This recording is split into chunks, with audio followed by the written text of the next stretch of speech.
삼국지의 진주인공부터 찬탈자란 악평까지 온갖 논란의 주인공인 난세의 가문 조조. 그러나 확실한 건 그가 없는 삼국지는 상상할 수 없으며 수많은 논란에도 불구하고 그가 한 시대를 뒤흔든 거인이란 점은 부인할 수가 없습니다. 중국 역사에 한 획을 그어놓고 간 역사의 거물 조조의 이야기 지금 시작합니다. 한나라 승상 조참의 후예란 썰에 진위 여부와는 별개로 분명한 사실은 그의 양할아버지는 환관 조등이고 아버지는 그의 양자 조승입니다.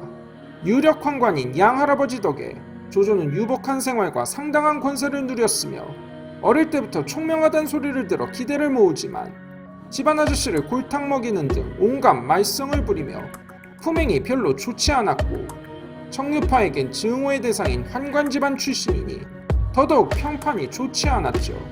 문제는 당대 인재 선발 제도가 추천제였는데 이것은 명사들의 평판과 추천에 의한 것이었고 그 당시 명사란 청류파 지식층들이니 조조의 관직 진출이 정상적으로 힘들다는 게 문제입니다. 이러면 삐딱선을 타서 하라비 권세를 배경으로 막 나가거나 좌절의 방구석 페인이 되는 게 흔한 루트였지만 조조는 그 흔한 루트를 탈피하고 오히려 환관에 대한 적대적인 태도를 취합니다. 그러다 보니 하옹, 교연 등 조조를 높게 평가하는 명사들이 등장하기 시작하고 이들을 통해 소개받은 평론가 허수에게 시세의 능신, 난세의 가능이란 평가를 얻습니다. 그러나 이 평가에서 보듯 허수 본인은 조조에게 마냥 호의적이진 않았지만 시대가 인물을 만든다는 점에선 적절한 평이었죠. 이렇게 조조는 자신의 스펙을 만들지만 이런 청류파 지식층에 질려서였을까? 훗날 명사들에 대한 가혹한 면모가 이때 싹 트지 않았을까 추측해봅니다.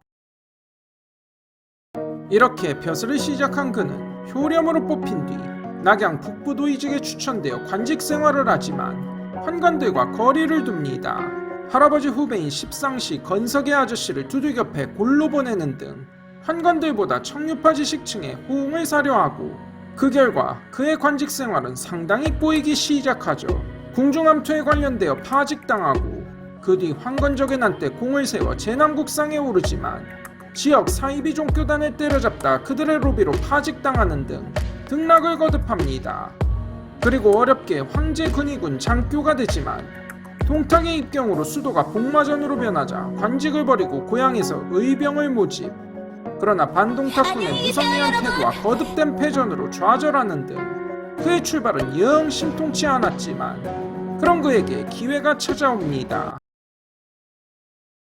연주 일대가 군웅 간의 다툼과 흑산적의 침투로 혼란해지자 동군에 자리 잡고 청주 황건적을 토벌해 위세를 떨치며 30만에 달하는 황건적 세력 중 정예를 뽑아 청주병을 결성. 이어 연주 자사로 추대되어 군웅으로 어느 정도 자리매김합니다. 그러나 군웅 알고로 연주 주변의 상황은 녹록치 않았고 거기에 대형 참사가 터집니다. 서기 193년 조조의 아버지가 서주목 도겸에게 척살당하는 사건이 터지고 분노한 조조가 서주를 칩니다. 그리고 서주에서 대참사가 벌어집니다. 자치 통감에 따르면 하비국 일대에서 도겸을 격파한 뒤 수십만 백성이 참변을 당해 강물의 흐름이 막혔다거나 어느 고을에서 강력한 저항에 부딪히자 다른 주변 주민들에게 분풀이를 해 여러 마을의 주민과 가축들이 참변을 당했다는 끔찍한 기록이 있습니다. 절대 정당화할 수 없지만 후태여 이런 일이 터진 그 근원을 따지면 당시엔 부모에 대한 복수를 효로 여기는 풍조가 있었고 당대에도 부모를 위한 복수극이 수없이 펼쳐지는 일이 많았다고 합니다. 당대엔 효를 추구하는 행동을 오버해서 보여주는 게 하나의 유행인 만큼 복수도 일종의 사회정의로 통하는 시대였고 이를 행하지 않으면 오히려 불효로 간주되었습니다. 그러나 복수의 대상에 애먼 사람들이 걸려드는 건 다른 문제였고 특히나 이런 학살은 현대는 물론 당대에도 인정할 수 없는 악행이었죠. 그 결과 그의 부하 진국마저 등을 돌리며 여포를 끌어들이니 조조는 연주에 대다수 거점을 잃고 악정고투 끝에 수복하지만 물자와 병력을 상당히 낭비하고 맙니다. 그러나 이런 잔혹한 조조에게 또 한 번 더 기회가 찾아옵니다. 동탁사 후 여포를 몰아낸 이각 곽사의 횡포를 피하고자 헌제는 탈출을 감행해 낙양에 이릅니다. 각지에서 구호물자를 조달하지만 역시나 가장 시급한 건 보디가드였고 해서 가까운 데 있는 원소와 조조에게 근황병을 끌고 오라며 어명을 내리지만 헌제를 동탁이 세운 괴뢰 정도로 여긴 원소는 이를 상큼하게 무시하고 오직 조조만이 달려옵니다. 서기 196년 헌제를 옹립하고 동시에 예주 허연으로 천도를 감행, 곧이어 둔전제를 시행해 식량을 확보해 허도를 안정시키니 이때부터 조조는 천자를 끼며 제후들을 호령하고 여포, 원술 등을 멸하며 위세를 떨치지만 서기 200년 화북의 패권을 장악하기 위해 넘어야 할 마지막 장벽 원소와의 대결이 코앞에 닥칩니다. 화북을 제압한 당대 최강 군벌 원소, 그와 달리 동서남의 유력 군웅들과 대치 중인 데다 오랜 전쟁으로 피폐해진 허도의 조조, 더구나 헌제가 주도한 조조 암살 계획인 의대조 사건으로 한왕실 보호자라는 이미지에 타격까지 입어 명분까지 손상되니 원소는 이를 절호의 기회라 여기며 남쪽으로 진군하죠. 원소군 11만, 조조군은 3만여로 추정되는 열세에도 서기 200년 2월부터 시작된 전쟁은 그럭저럭 조조의 호수비로 유리하게 전개됩니다. 성동격서로 적의 주력을 유인하고 빠른 기동력으로 허점을 치는 식으로 원소군을 끈질기게 괴롭히고 그 와중에 조조의 게스트 관우가 원소의 맹장 알량을 참하는 등 대박이 터지지만 결국 시간이 지나 전세가 불리해져 관도까지 후퇴합니다. 양군이 일진일퇴를 거듭하는 중 조조 측은 군량이 바닥나며 위기에 봉착하지만 원소 진영에서 내분이 일어나 책사 허유가 투항하고 그를 통해 오소의 병참기지를 파악한 조조가 직접 기습을 감행하니 원소군은 큰 타격을 입고 그 와중에도 책임 소재 따진답시고 진영에서 내분이 일어나 전세는 조조에게 기웁니다. 원소의 맹장 장압이 투항하고 이어 총공격을 가하니 결국 관도대전은 조조의 승리로 끝나고 맙니다. 서기 202년 원소가 세상을 뜨고 이 틈에 일어난 내분을 틈타 서기 207년 오한과 원시들을 제압해 화북을 통일한 조조는 남방으로 눈을 돌립니다. 거리낄 게 없는 조조는 서기 208년 승상에 취임하고 불효라는 불명예를 뒤집어 씌워 청류파의 아이돌이자 조조의 저격수 공용을 척살해버립니다.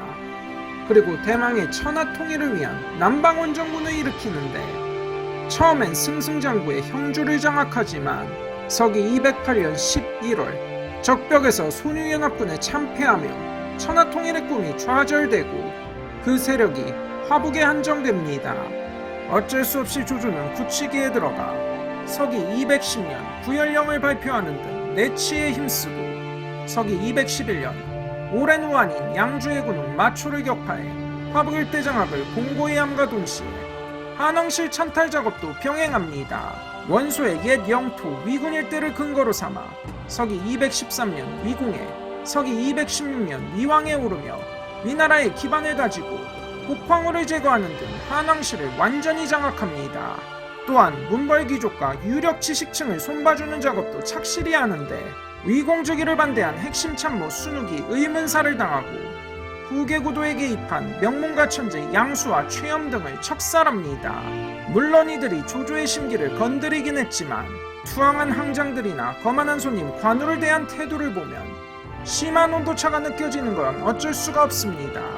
어쨌든 이러저러한 작업을 통해 세왕조의 기반을 다지지만 그는 끝내 황제가 되지는 못합니다.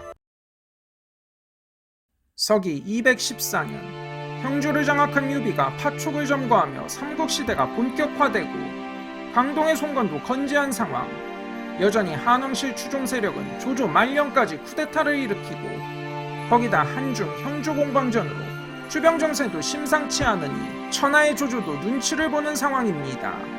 거기다 조조도 어느덧 환갑을 넘긴 노년이 되며 예전 같지 않게 어딘가 무기력한 면모를 보이기 시작합니다. 서기 219년 12월 오와 협격해 관우를 무너뜨리고 그 수급을 받은 조조는 한숨 돌리지만 관우의 공세로 스트레스가 쌓였는지 한 달 뒤인 서기 220년 정월에 조비에게 후사를 맡기고 서거합니다. 그리고 조비는 아버지의 계승 작업을 이어받아 공식적으로 후한이 망하고 위나라가 세워집니다. 조조는 호조법, 둔전제 등 행정개혁은 물론 조조가 남긴 법들을 정리해 위나라 때 제정된 위율 18편이 후대 왕조에도 영향을 주고 북방의 평정에 이민족의 기세를 꺾는 등 중국사에 큰 영향을 끼칩니다. 그러나 그는 결국 천하통일에 실패를 하는데 그 시대에 조조 못지않은 수많은 능력자들이 많았던 것도 있지만 가장 큰 것은 그가 덕을 쌓는데 실패한 것입니다.